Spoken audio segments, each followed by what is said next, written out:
মিতি বলছিলাম। আমার ছেলে মোহাম্মদ আজমির আহমেদ ২ বছর আগে একটা ট্রেন জার্নিতে চোখে আঘাত পায়। তারপর আমি বিভিন্ন হসপিটাল ঘুরে শুনলাম তার রেটিনায় ডিটাচমেন্ট হয়ে যায়।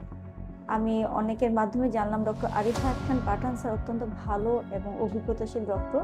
উনার পরামর্শ অনুযায়ী আমি ওকে বাকলেন্স সার্জারি সাজেস্ট পাই। এখন পর্যন্ত আমার বাচ্চা অনেক ভালো আছে আলহামদুলিল্লাহ। আসসালামু আলাইকুম, ডক্টর আরিফ পাঠান বলছি রেটিনা গ্লোকোমা সেন্টার থেকে। আমি কাজ করি রেটিনা নিয়ে।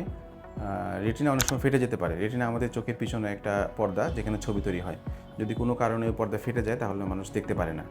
তো রেটিনা ফেটে গেলে অপারেশন করতে হয় অনতিবিলম্বে। অপারেশন দুইভাবে করা যায়। একটা হলো একটা বেল্ট দিয়ে একটা অপারেশনই হয়ে যায়, অথবা চোখের ভিতরে একটা জেল দিয়ে, সিলিকন অয়েল দিয়ে, তখন 2টা অপারেশন লাগে। আমাদের সাথে যে আসছে তার আমরা একটা অপারেশনই করেছি। চোখের চারপাশে একটা বেল্ট দিয়ে দিয়েছি এবং একটা অপারেশনের মাধ্যমেই ওনার চোখের পর্দাটা পুরোপুরি জোড়া লেগে গিয়েছে। আসলে যদি অনেকেই মনে করেন যে রেটিনার পর্দা ফেটে গেলে অপারেশন করেও কোনো লাভ হয় না। আসলে তা না। যদি সময় মতো এবং সঠিক জায়গায় অপারেশন করা যায়, সঠিক অপারেশনটা করা যায়, তাহলে চোখের পর্দাটা জোড়া লাগিয়ে দেওয়া যায় এবং তখন দৃষ্টি ভালো থাকে।